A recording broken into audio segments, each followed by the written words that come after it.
कि जे गल समझ आवे तो दसना जरूर, नहीं तो सियाणे आंदे ने कि गल तुसीं जिवें दी मर्जी करो, अगला बंदा मतलब आपदी मर्जी दा कड्ढदा कि जदों गल ही समझ आ गई फिर रौला की आ, राम रहीम ते मौला की। कबड्डी की कमेंटरी वाले कमेंटरी बड़ी सोहनी करदे ने, उन्हां दा शेर एक मैनूं याद आउंदा पिया कि सबना दी तकदीर है वेला, राठां दी जागीर है वेला, पाउंदा है जद भंडी किधरे करदा लीरो लीरे वेला, ते वड्डी पग दा मान करी ना पग्गां छड्डदा चीरे वेला। गल वेले दी हुंदी आ, गल समय दी हुंदी आ। 14 अगस्त भी आ गई है, 15 अगस्त भी आ गई है। एक पासे अरशद नदीम की जित है ते ओहदी बेबे का बयान है, दूजे पासे नीरज चोपड़ा की जित है ते ओहदी बेबे का बयान है। गल मैं इस टॉपिक ते करनी है कि साडियां दो भोलियां मावां दे मूँह दे विचों निकले होए जुमले जिहड़े ने इंज कि जिवें पंजाब दे विचों वारिस शाह बोलदा पिया। अमृता प्रीतम जी कहिंदे सी कि अज आखां वारिस शाह नूं कितों कबरां विचों बोल। गल करन दी है कि एक समां एक वेला वो सी, मैं तुहानूं पहलां वेले वाला शेर सुणा के हटिया कि जब पाकिस्तान दे विच एक जवाक जमदा सी ते उहनूं इह दस्सिया जांदा सी ये तेरा चाचा है, मामा है, दादा नाना, ते इह तेरा दुश्मन है। दुश्मन कौन है? इंडिया। इंडिया दे विच रहण वाला कल्ला कल्ला बंदा तेरा दुश्मन है, तेरा रवायती हरीफ है। एक दुश्मनी वो हुंदी है, भंडी वो हुंदी है जिहड़ी तुसीं जाती लैंदे हो, जाती तौर ते बंदूकां चकदे हो। एक बच्चे जमदे नूं उहदे गल 'च धक्के नाल विरासती दुश्मनी जिहड़ी बनाई जांदी सी कि तू इंडिया दुश्मन है, इंडिया तेरा दुश्मन है और तू दुनिया के किसी भी मुकाम पर जावें, किसी को मर्जी हर जाई, लेकिन इंडियन कोलों ना हरी, चाहे तू बार्डर से खलोवीं, चाहे तू किसी खेड के मैदान के जावीं। और यही सारियां सेम चीज़ां जिहड़ियां ने इंडिया के कोई जवाक जमदा सी ते उहनूं दस्सियां जांदियां सी कि पाकिस्तान के रहण वाला कल्ला कल्ला बंदा तेरा दुश्मन है। लेकिन गल मैं उही कीती कि वड्डी पग दा मान करी ना पग्गां छड्डदा चीरे वेला, कि गल समय दी हुंदी है। झूठ दी जिहड़ी पग बद्धी हुंदी है बंदे ने, ओहदी कोई ज़्यादा लंबी उम्र नहीं हुंदी, उहने एक दिन पटना ही हुंदा। और अज वो वेला आ गया कि एक वो दौर से जदों ये चीज़ां दसियां जांदियां सी, और अज एक दौर है कि सोशल मीडिया राहीं असीं एक दूजे नाल गल करदे पए, खेडां दे मैदान दे विच असीं एक दूजे नूं मिलदे पए कि खेडां जंग नहीं हुंदियां, जित्तां मंग नहीं हुंदियां। वो गल है कि खेड कदे भी जंग नहीं हुंदी, खेड अमन सकून ते प्यार दा एक सुनेहा दिंदी है। चाहे असीं एक दूजे दे ग्राउंडां दे विच आके बहुत घट खेडे हां, लेकिन दूजे मुल्कां दे विच चाहे दुबई होवे, इंग्लैंड होवे, आस्ट्रेलिया होवे, उत्थे जाके असीं खेडे हां। साडे लोग, साडी आवाम, साडी ऑडियंस एक दूजे नूं मिली आ। लोगों नूं इह पता लग्या कि यार जिवें दे असीं आ उवें दे इंडियन ने।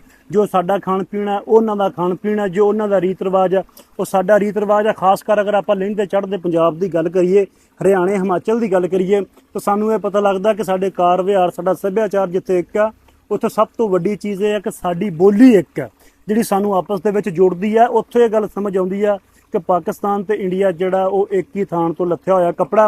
लेकिन कुछ वफाद परस्त लोगों ने पंजाब की हिक ते लकीर खिंच के इत्थे लखां पंजाबियों नूं मार के ते अपनी रोटी की खातर जिहड़ा लोगों दे विच दुश्मनी पाई हुई है।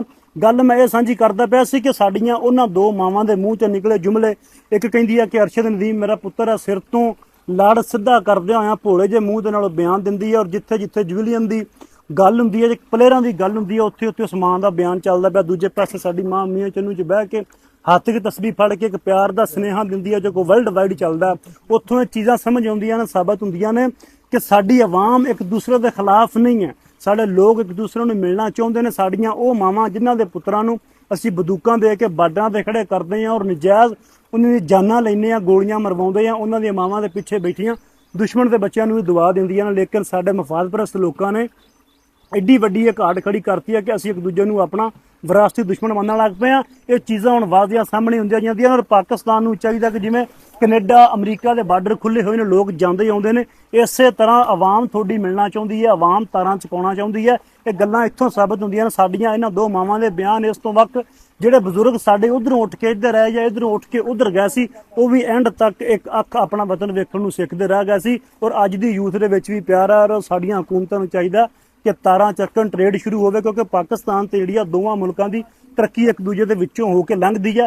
हुण दुश्मनी की कंध जिहड़ी है वो ढा देनी चाहिदी है। एंड ते मैं गल करांगा कि 14 अगस्त 15 अगस्त आउंदी पई है, तुसीं तूतियां वाजे वजाओ, जिवें मर्जी जश्न मनाओ, लेकिन एक गल याद जरूर रखना कि पंजाब तोड़ के पाकिस्तान बनाया गया सी। और इस वाघे ते अटारी दीआं तारां थल्ले 20 लाख पंजाबियों दी लाशां पईआं होईआं ने। और इस पंजाब दे खूहां विच, नहरां विच साडियां लखां धीआं भैणां पंजाबणां दीआं इज्जतां जिहड़ियां ने डुੱਬੀਆਂ होईआं ने। और साडे बजुर्ग अपनियां लखां करोड़ां दीआं जायदादां छड्ड के इधर आए, इधरों उधर गए। और 47 दे उजड़े होए लोग अज तक भी फाइनैंशियली जिहड़े ने वो लोट नहीं आए, हाले भी वो मजदूरियां करते फिरदे ने। तुसीं उन्हां नूं याद जरूर रखना है और उन्हां दे हक दे विच दुआ जरूर करनी है। और तुसीं पंजाबी दुनिया के किसी भी फॉर्म ते पहुँचदे हो इंटरनेशनल लेवल ते, ਉੱਥੇ ਖਲੋ ਕੇ ਸਵਾਲ ਕਰਿਆ ਕਰੋ ਕਿ ਬਾਈ ਜੀ ਦੁਨੀਆ ਦਾ ਸਭ ਤੋਂ ਵੱਡਾ ਹੋਲੋਕਾਸਟ ਹੋਇਆ ਸੀ, 20 ਲੱਖ ਪੰਜਾਬੀ ਮਰਿਆ ਸੀ, ਉਹਦਾ ਜ਼ਿੰਮੇਵਾਰ ਕੌਣ ਹੈ? ਯਹੂਦੀਆਂ ਦਾ 4 ਲੱਖ ਬੰਦਾ ਮਰਿਆ ਸੀ, ਉਹਨਾਂ ਹੋਲੋਕਾਸਟ ਡਿਕਲੇਅਰ ਕਰਵਾ ਲਿਆ ਉਹਨੂੰ, ਤੇ ਅੱਜ ਉਹਨਾਂ ਨੇ ਦੁਨੀਆ ਨੂੰ ਵਕਤ ਪਾਇਆ ਹੋਇਆ ਇਸ ਚੀਜ਼ ਤੇ ਅਸੀਂ ਆਪਣਾ 20 ਲੱਖ ਬੰਦਾ ਮਰਵਾ ਕੇ, ਆਪਣੀ ਬੋਲੀ ਛੱਡ ਕੇ, ਆਪਣੇ ਕਲਚਰ ਦੀ ਕੁਰਬਾਨੀ ਦੇ ਕੇ, ਆਪਣੇ ਹੀਰੋ ਆਪਣੇ ਸੂਫੀ ਬਜ਼ੁਰਗ, ਸਾਡਾ ਲਿਟਰੇਚਰ ਸਾਰਾ ਕੁਝ ਗਵਾ ਕੇ ਅਸੀਂ ਬੈਠੇ ਹਾਂ, ਲੇਕਿਨ ਅਸੀਂ ਕਿਸੇ ਤੋਂ ਸਵਾਲ ਨਹੀਂ ਕਰਦੇ। ਤੁਸੀਂ ਇੰਟਰਨੈਸ਼ਨਲ ਲੈਵਲ ਤੇ ਕਿਤੇ ਪੁੱਜਦੇ ਹੋ ਤਾਂ ਉੱਥੇ ਜਾ ਕੇ ਗੱਲ ਜ਼ਰੂਰ ਕਰੋ ਕਿ ਇਹਦੀ ਮਾਫੀ ਸਾਡੇ ਕੋਲ ਕੌਣ ਮੰਗੇਗਾ, ਪੰਜਾਬੀਆਂ ਦੇ ਕੋਲੋਂ, ਕਿ ਜਿਹੜਾ ਪੰਜਾਬੀਆਂ ਨੂੰ ਇਸ ਬੇਦਰਦੀ ਦੇ ਨਾਲ ਕਤਲ ਕੀਤਾ ਗਿਆ ਸੀ, ਪੰਜਾਬ ਦੀ ਏਡੀ ਚੀਰ-ਫਾੜ ਕੀਤੀ ਗਈ ਸੀ, ਇਹਦੀ ਮਾਫੀ ਸਾਡੇ ਕੋਲ ਬ੍ਰਿਟਿਸ਼ ਸਰਕਾਰ ਮੰਗੇਗੀ ਜਾਂ ਸਾਡੇ ਕੋਲ ਕਾਠੇ ਗੋਰੇ ਜਿਹੜੇ ਨੇ ਬ੍ਰਿਟਿਸ਼ ਸਰਕਾਰ ਦੇ ਇੱਥੇ ਜਿਹੜੇ ਟਾਊਟ ਬੈਠੇ ਹੋਏ ਨੇ ਉਹ ਮੰਗਣਗੇ? ਕੌਣ ਮੰਗੇਗਾ? ਮੰਗਾਓ ਜ਼ਰੂਰ। ਇਸ ਗੱਲ ਤੇ, ਇਸ ਮੁੱਦੇ ਤੇ ਹੁਣ ਗੱਲ ਹੋਣੀ ਚਾਹੀਦੀ ਆ। ਇਹਨਾਂ ਲੋਕਾਂ ਨੂੰ ਹਰ ਚੀਜ਼ ਦਾ ਪਤਾ, ਅਗਰ ਇਹਨਾਂ ਨੂੰ ਨਹੀਂ ਪਤਾ ਡਾਕਟਰ ਇਸ਼ਤਿਆਕ ਸਾਹਿਬ ਦੀਆਂ ਕਿਤਾਬਾਂ ਪੜ੍ਹ ਲੈਣ, ਇਹਨਾਂ ਨੂੰ ਸਾਰੀਆਂ ਗੱਲਾਂ ਸਮਝ ਲੱਗ ਜਾਣਗੀਆਂ। ਬਾਕੀ ਜਿਉਂਦੇ ਵਸਦੇ ਰਹੋ, ਅੱਲਾ ਦੇ ਹਵਾਲੇ। ਇੱਕ ਆਜ਼ਾਦੀ ਟੱਬਰਾਂ ਦੇ ਟੱਬਰ ਖਾ ਕੇ ਵੀ ਅੱਖਾਂ ਦੇ ਖਾ ਵੀ ਰਹੀ ਉਹ ਹਿਸਾਬ ਆ। ਆਜ਼ਾਦੀ ਕਾਹਦੀ ਹੈ?